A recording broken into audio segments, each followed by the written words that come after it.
Right now, inside your body, thousands of tiny switches are flipping on and off without you noticing, and one simple decision can change how every major organ behaves over the next 24 hours. Food disappears, signals shift, and your body quietly moves from one mode to another, step by step, hour by hour.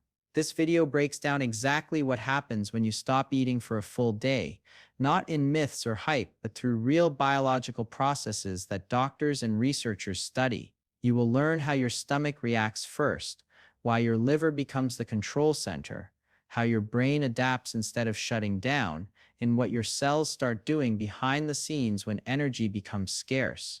Some of these changes begin sooner than most people expect, while others wait patiently until the later hours, and a few effects surprise even experienced fasters. There are moments when hunger rises, moments when it fades, and moments when your body switches fuel sources without asking your permission. You will also discover why certain organs actually get a break during this time, how hormones quietly change your metabolism, and why the final hours of a 24-hour fast trigger processes that shorter fasts never reach. Many people talk about fasting as a trend, but very few explain what is happening inside the body in a clear, honest way, and that is exactly what this video does from start to finish. By the end, you will understand the full timeline, what each phase means, and why the last part of the fast matters more than the first. Stay until the end, because the final changes explain why this practice affects energy, inflammation, and long-term health differently for each person. Welcome to our channel where science meets clarity, and if you want more simple explanations of how your body really works, subscribe now and stay with us. A 24-hour fast simply means choosing one full day where no calories enter the body, nothing more dramatic than that, and it usually starts after your last meal of the day and ends at the same time the next day. During this period, plain water is allowed and encouraged because hydration keeps blood volume stable and helps organs function normally, and many people also include black coffee or plain tea since they contain almost no calories and do not meaningfully raise insulin. There are no juices, no sweeteners, no milk, and no snacks hiding in between, because even small amounts of sugar or fat can interrupt the internal signals the body relies on during a fast. This is not about starving the body or pushing it into danger, but about giving it a clear signal that food is temporarily unavailable so it can switch to systems that are already built in. The body is designed for short periods without food, and a 24-hour fast fits within that natural window for most healthy adults. Expectations matter here because this is not instant weight loss, not detox magic, and not a cure for disease. What happens instead is a sequence of predictable changes that unfold in an orderly way, starting with digestion slowing down and ending with deeper metabolic adjustments later in the day. In the first few hours after the last meal, the digestive system is still active, breaking down food that has already entered the stomach and intestines. The stomach continues to churn and release enzymes, and the small intestine absorbs glucose, amino acids, and fats into the bloodstream. During this time, insulin levels are relatively high because insulin's job is to move nutrients from the blood into cells and storage sites. The pancreas releases insulin in response to rising blood sugar, and cells happily take in glucose to use or store for later. As the hours pass and the last of the meal is processed, digestion begins to slow. By around the 4-hour mark, most of the food has left the stomach and the body no longer receives new incoming energy from the digestive tract. This is when a subtle shift begins. Insulin levels start to drop because blood sugar is no longer being pushed up by food. The pancreas responds by easing insulin release, and this change is important because insulin is a storage hormone. When insulin is high, the body focuses on storing energy. When insulin falls, the body becomes more willing to release stored energy. During these early hours, the body still relies heavily on glucose that is already circulating in the blood and stored in the liver. The liver acts like a short-term battery, holding glycogen, which is a stored form of glucose. As insulin falls, the liver begins to release small amounts of glucose back into the bloodstream to keep levels stable. This prevents dizziness and protects the brain, which relies heavily on glucose in the early stages of fasting. The stomach itself becomes quieter, producing fewer digestive secretions because there is no longer food arriving that needs to be broken down. Hunger signals may begin to appear, driven by hormones like ghrelin, but these signals rise and fall in waves rather than increasing endlessly. Between hours 4 and 8, blood sugar becomes more stable than many people expect. Instead of crashing, it is carefully regulated by the liver. Insulin continues to decline, and this opens the door for another important process to begin. Fat cells, which were previously told to store energy, start receiving a different message. Lower insulin levels signal that it is now acceptable to release small amounts of stored fat into the bloodstream. This fat is broken down into fatty acids, which muscles and other tissues can begin using for energy. The shift is gradual, not sudden. The body does not flip a switch instantly, but rather blends fuel sources as availability changes. The pancreas remains active during this time, carefully balancing insulin and another hormone called glucagon, which encourages the release of stored energy. The liver becomes increasingly important, coordinating fuel distribution and ensuring that vital organs receive what they need. Muscles begin to reduce their reliance on glucose and slowly adapt to using more fatty acids, sparing glucose for organs that need it most. Throughout this phase, the body is not in distress. It is adjusting using systems that evolved to handle temporary food shortages. Energy levels may feel slightly different, but the internal machinery is running efficiently, quietly shifting priorities from digestion and storage to maintenance and controlled energy release. As the fast moves past the 8-hour point, the liver quietly steps into its most important role, because the easy fuel from recent meals is no longer available and stored reserves begin to matter.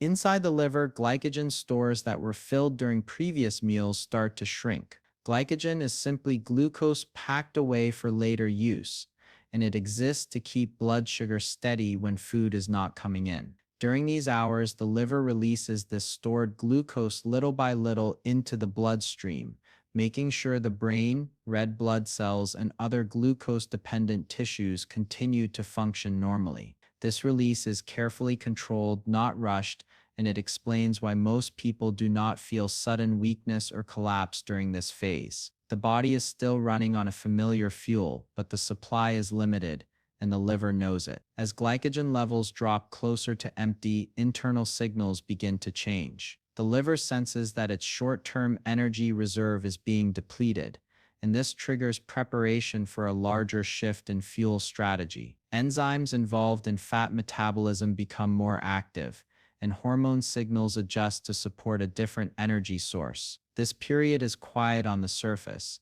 but internally it marks the first major turning point of the fast. By the time the 12-hour mark approaches, glycogen is significantly reduced for most people, and the liver can no longer rely on it alone to maintain blood sugar. At this stage, fat tissue begins to play a much larger role. Stored fat is broken down into fatty acids and released into the bloodstream, where muscles and other organs start using it for energy. At the same time, the liver begins converting some of these fatty acids into ketones. Ketones are small energy molecules that can cross into the brain and serve as an alternative fuel when glucose is scarce. Their appearance signals that the body has entered a new metabolic phase. Hunger often peaks around this time, not because the body is failing, but because hunger hormones are responding to routine meal timing and falling insulin. This sensation can be strong, but it usually comes in waves rather than a constant rise. As ketone levels slowly increase, many people notice that hunger begins to soften even without eating. The liver and fat tissue work together during this phase, coordinating the release and use of stored energy. Muscles adapt by burning more fat, which helps preserve glucose for the brain. As the fast continues into the 16-hour range, the brain itself begins to adapt. While the brain prefers glucose, it is capable of using ketones when they are available, and this shift reduces its dependence on blood sugar alone. This change is often subtle but meaningful. Some people notice a sense of mental steadiness or clarity, while others simply feel normal again after earlier hunger waves. Alongside this adaptation, hormone levels continue to shift. Growth hormone, which supports tissue repair and fat metabolism,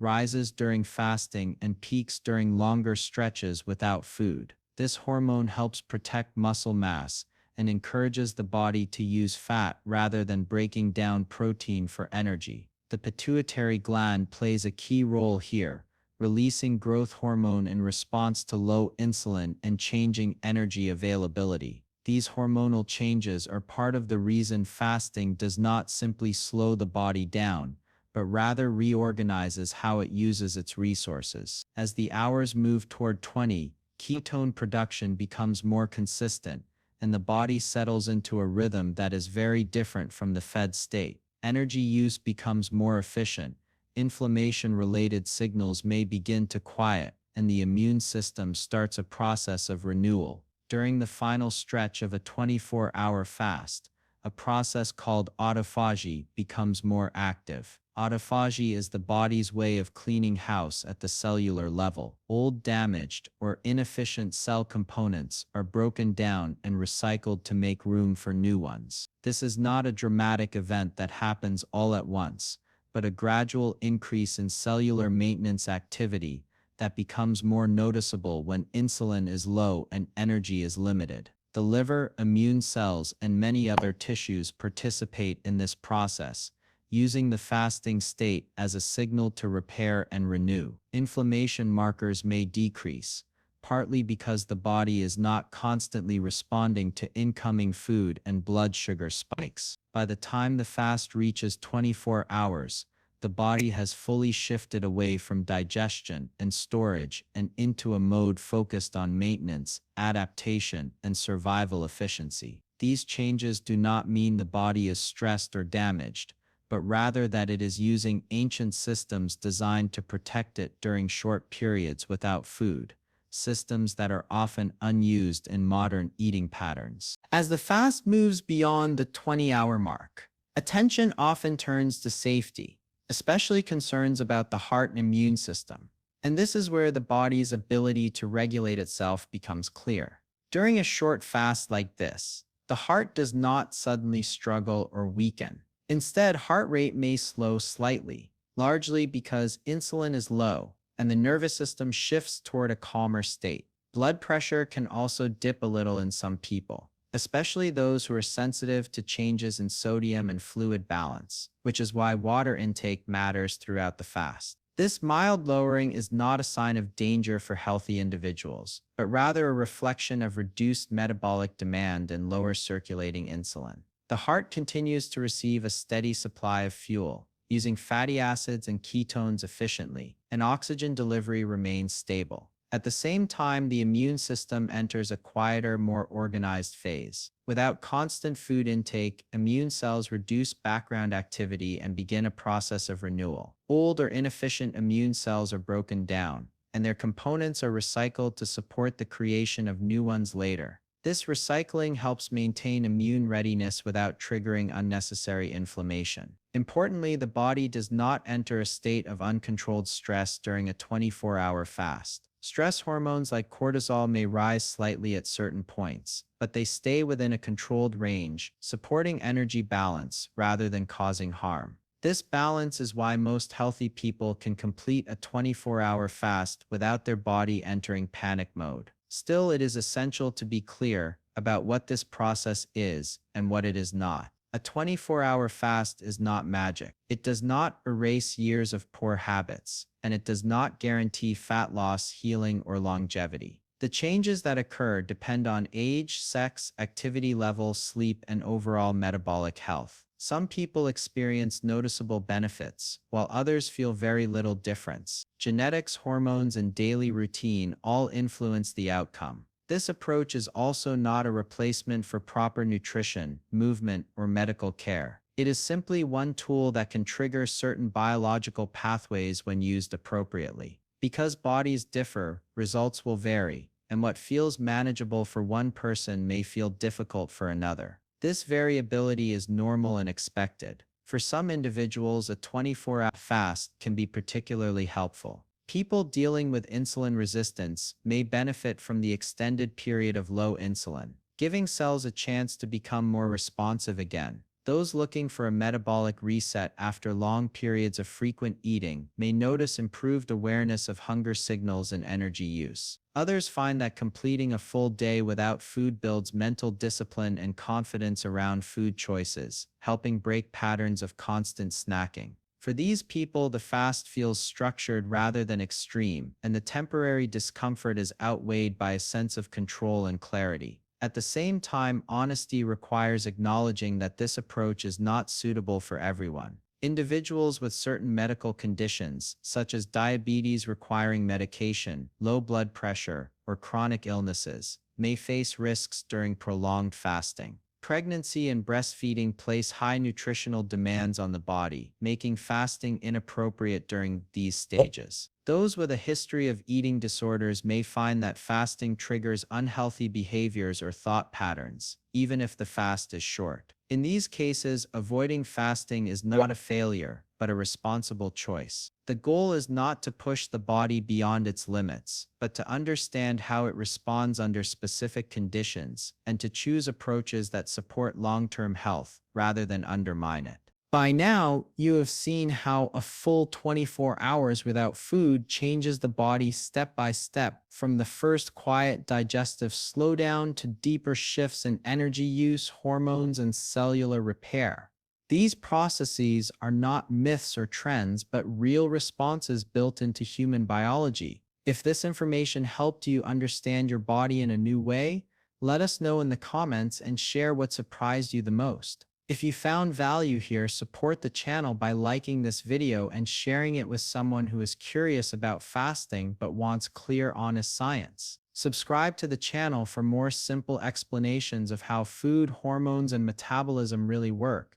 And stay tuned for our next video where we break down what happens when you fast longer than 24 hours and how the body responds differently over time.